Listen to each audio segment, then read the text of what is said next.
बिस्मिल्लाहिर्रहमानिर्रहीम।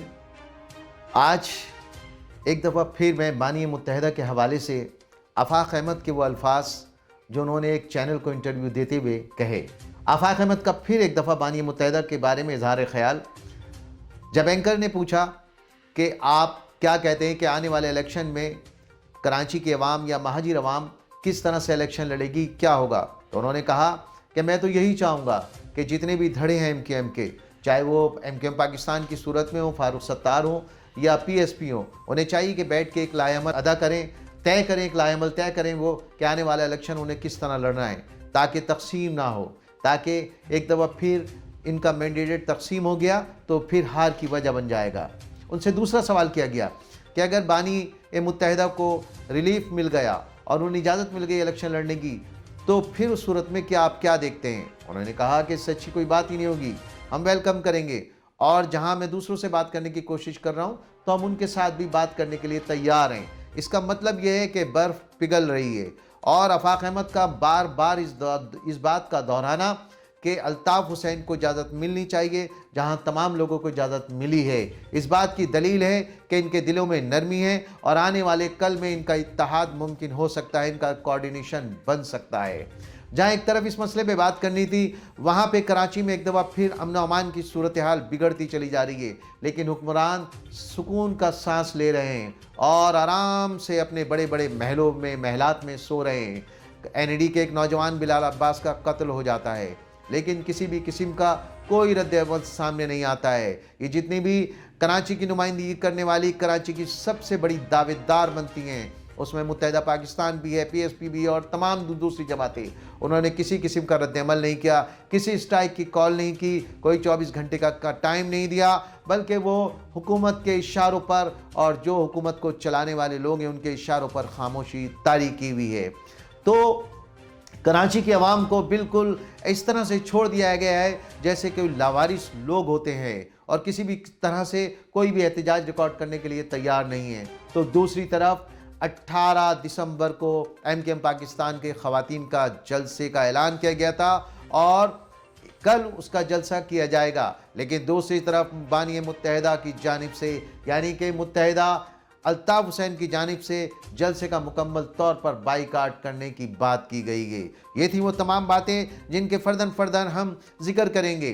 तो सबसे पहले आफाक अहमद और अल्ताफ़ हुसैन की क़ुर्बतें बढ़ती हुई इस बात की निशानदेही करती हैं कि आने वाले कल में अल्ताफ़ हुसैन और आफाक अहमद में कोई बड़ा गठजोड़ होने वाला है, या आफाक अहमद अल्ताफ़ हुसैन की हिमायत करने वाले हैं, और उसके जवाब में यकीनन अल्ताफ़ हुसैन भी आफाक अहमद पर हल्का हाथ रखेंगे और उनकी जानिब कोशिश करेंगे कि उनसे किसी न किसी मसले पे, किसी न किसी पॉइंट पर, इसलिए कि आज तक अल्ताफ़ हुसैन की आफाक अहमद ने भरपूर तरीके से मुखालफत नहीं की। उन्होंने हमेशा अल्ताफ़ हुसैन कहकर मुखातिब किया है, उन्होंने हमेशा अल्ताफ़ हुसैन के लिए आवाज़ उठाई है कि बानी मुत्तहिदा को इजाज़त मिलनी चाहिए, बानी मुत्तहिदा पे से केस ख़त्म होने चाहिए। जब तमाम सियासी कायदीन पर, चाहे वो मरियम नवाज़ हों, शहबाज शरीफ हों, नवाज़ शरीफ हों या सलमान शहबाज हों, जब तमाम लोगों को रिलीफ मिल सकता है तो अल्ताफ़ हुसैन को रिलीफ क्यों नहीं मिल सकता।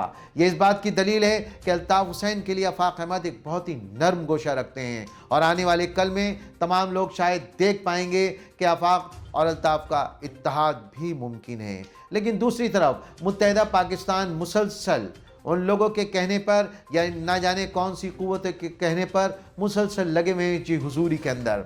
वो जाकर कभी गवर्नर से मुलाकात करते हैं, वो जाकर कभी जरदारी से मुलाकात करते हैं, वो कभी बयान देते हैं कि हमारे कहने से गवर्नर आया है, हालांकि उनके कहने से गवर्नर नहीं आया। इसी तरह उन्होंने कहा था कि हमारे एडमिनिस्ट्रेटर 3 उसमें लग जाएंगे DMCs के अंदर, लेकिन डिस्ट्रिक्ट के अंदर भी उनके अभी तक एडमिनिस्ट्रेटर नहीं लगे, बल्कि उन्हें लॉलीपॉप दिया जा रहा है और शायद वो इस लॉलीपॉप के आदी हो चुके हैं। शायद वो ये सोचते हैं कि 2, 4, 6 महीने और हुकूमत में रह लें, हुकूमत के साथ इत्तेहादी बनकर तो हम अपने कुछ मफादात समेटने में लग जाएंगे। लेकिन उनको बता देना चाहते हैं वो माजी से सबक सीखें और हाल से भी सीखें। जो डट जाता है, जो झुकता नहीं है, उसके लिए वक्ती मुश्किलात ज़रूर होती हैं, लेकिन आने वाले कल के लिए तमाम के तमाम सम्राट वो समेटता है। हमारे सामने इमरान खान की मिसाल मौजूद है। वो तन्हा चला था और तमाम तर मुश्किलात के बावजूद, तमाम तर मसाइब के बावजूद, तमाम تر اپنے لوگوں کی غداری کے باوجود بھی وہ آگے بڑھ رہا ہے، عوام میں اس کی مقبولیت آگے بڑھ رہی ہے۔ لیکن یہی عمران خان اگر تصفیہ کرنا شروع کر دیتا، یہی عمران خان اگر جھکنا شروع کر دیتا، یہی عمران خان اگر لوگوں کے آگے بیٹھ جاتا، تو آج عمران خان کی وہ حیثیت نہیں ہے۔ اس لیے کہ آج کی عوام بہت باشعور ہے، وہ جانتی ہے ہمیں کیا فیصلہ کرنا ہے۔ آج کی عوام بہت باشعور ہے کہ وہ جانتی ہے کہ لوگ کس طرح سے سرگوشیاں کرتے ہیں، کس طرح سے تنہائیوں میں ملاقات کرتے ہیں، اور کس طرح سے اپنے ضمیر کا سودا کرتے ہیں، اور کس طرح سے اپنے مفادات کے لیے قوم کو ایک طرف رکھ دیتے ہیں۔ کراچی میں قتل و غارت گری جاری ہے۔ آج بانی متحدہ کا حکم کراچی میں نہیں چلتا، لیکن کراچی کے عوام، کراچی کے نوجوان، تمام کے تمام لوگ، ان پہ نوکریوں کے دروازے بند کر دیے گئے ہیں۔ ان کو کسی بھی ادارے میں جگہ نہیں ملتی ہے، ان کو کسی بھی طرح سے کام کرنے نہیں دیا جاتا ہے۔ ٹریفک پولیس سرِ عام کراچی کے شہریوں کو لوٹتی ہے، ڈاکے ڈال رہی ہے، ہاتھ دے کر روکتی ہے، اور ان سے کسی نہ کسی طرح نقدی لیتی ہے یا چلان کاٹ دیا جاتا ہے۔ اس سے پہلے ایسا نہیں ہوتا تھا کراچی کے اندر، لیکن اب یہ سب کچھ کراچی کے اندر ہو رہا ہے۔ لیکن کراچی کے عوام کے جو نمائندے بنتے ہیں، جو کراچی کی نمائندگی کے دعوے دار ہیں، وہ تمام کے تمام لوگ خاموش بیٹھے ہیں۔ بلکہ اگر ان سے کبھی بات کی جائے تو وہ کہتے ہیں کہ ہم نے اس تاریخ کو بیان دیا تھا، ہم نے اس تاریخ کو احتجاج کیا تھا۔ تو آپ کے بیان سے، آپ کے احتجاج سے کیا ڈکیتیاں رک گئی؟ آپ کے بیان سے، آپ کے احتجاج سے کیا یہاں پہ قتل و غارت گری ختم ہو گئی؟ آپ کے بیان سے، آپ کے احتجاج سے کیا کراچی کے نوجوانوں کو روزگار مل رہا ہے؟ آپ کے بیان سے، آپ کے احتجاج سے کیا کراچی کی ماؤں بہنوں کو وہ رسپیکٹ مل رہی ہے؟ آپ کے احتجاج اور آپ کے بیان سے کیا کراچی کے نوجوانوں کا مستقبل روشن ہے؟ یقیناً نہیں۔ ان تمام باتوں کا جواب نفی میں ملے گا۔ لیکن آپ کو اس سے کیا؟ آپ تو بڑے بڑے محلوں کے مزے لے رہے ہیں، آپ تو اپنے مفادات لے رہے ہیں۔ آپ کی آل اولاد کبھی امریکہ میں ہیں یا یہاں بڑے بڑے محلوں میں پرورش پا رہی ہے، آپ کے بچے باہر پڑھ رہے ہیں۔ تو پھر آپ کو کیا فکر، آپ کو کیا لینا دینا کہ کراچی کے نوجوان، کراچی کے شہری کس طرح سے قتل ہو رہے ہیں، کراچی کے لوگ کس طرح سے بے بسی کا سما بنے ہوئے ہیں؟ کیا یہاں پر پانی آپ نے اس تمام علاقوں میں پہنچا دیا ہے؟ کیا یہاں پر لوڈ شیڈنگ کی جو موجودہ صورتحال ہے اس پہ آپ نے بات کر لی، اس کو ختم کرا دیا؟ کیا یہ جو بجلی کے بڑھتے ہوئے بل ہیں، کیا کراچی کے لوگوں کے لیے بڑھتے ہوئے بجلی کے بلوں پر آپ نے احتجاج کر کے اپنی بات منوا لی ہے؟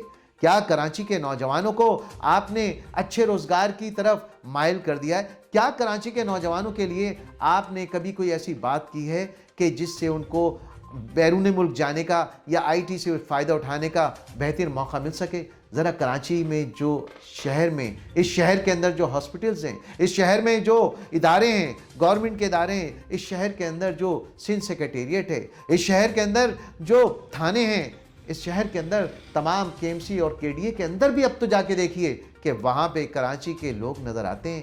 یقیناً نہیں۔ وزیر اعلیٰ سندھ نے، شہباز شریف نے جو ابھی ہائی وے کا ایک افتتاح کیا ہے سندھ میں آ کر، وزیر اعلیٰ سندھ نے کہا کہ یہاں پہ مقامی لوگوں کو روزگار ملنا چاہیے۔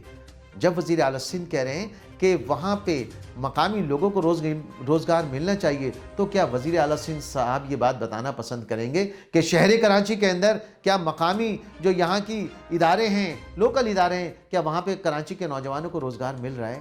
آپ سے ہم سوال پوچھنے والے کوئی نہیں ہوتے، اس لیے کہ جو نمائندگی کرنے والے ہیں جب وہی آپ سے سوال نہیں کر رہے ہیں تو ہمارا حق کیا بنتا ہے؟ لیکن یاد رکھیں کہ جو صرف اور صرف اپنی ذات کے بارے میں سوچتے ہیں، جو صرف اور صرف اپنی اولاد کے بارے میں سوچتے ہیں، انہیں قوم نمائندگی کے حق سے محروم کر دیا کرتی ہے۔ اگر اس سے بھی سبق نہیں لیا تو آنے والا کل اس سے بھی زیادہ بھیانک ہوگا۔ ایک طرف چور چور کے نعرے لگ رہے ہیں نواز شریف اور اس کے حواریوں کے خلاف، ایسا نہ ہو کہ آنے والے کل میں آپ کے خلاف بھی کسی قسم کے نعرے لگنا شروع ہو جائیں اور پھر آپ منہ چھپاتے پھریں گے۔ یقیناً آپ لوگوں نے تیاری تو کر لی ہوگی ادھر ادھر جانے کی، یقیناً آپ لوگوں نے تیاری تو کر لی ہوگی اس ملک سے بھاگنے کی۔ اگر آپ لوگ اس ملک کی، اس پاکستان کی، اس کراچی کے نوجوانوں کی نمائندگی کا حق صحیح سے ادا کر دیں گے تو آپ کو شرمندگی نہیں اٹھانی پڑے گی۔ اسی کے ساتھ اجازت چاہوں گا کہ اس پر سوچئے۔ یہ وہ چند سوالات تھے جو عوام کی طرف سے آ رہے تھے اور جس کا ہم نے آج اظہار کر دیا۔ شکریہ۔